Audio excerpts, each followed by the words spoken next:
May isang lalaki na may dalawang paso ng halaman. Yung isa, sobrang ganda, kintab, flawless, parang perfect to perfect. Yung isa naman, may maliit na bitak sa gilid. Araw-araw silang dinidiligan, pero napansin niya, mas buhay, mas malago, at mas maraming bulaklak yung pasong may bitak.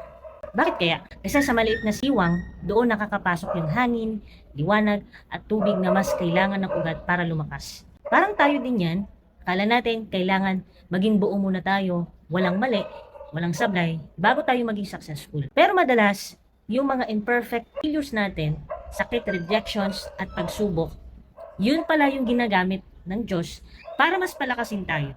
Hindi hadlang ang imperfection. Minsan, yung pa ang dahilan kung bakit tayo mas nag-grow. Kung feeling mo na imperfection ang buhay mo ngayon, huwag kang mahihiya. Baka dyan mismo magsisimula ang breakthrough mo. Tanong ko sa'yo, anong imperfection sa buhay mo ang naging dahilan kung bakit ka mas naging matatag?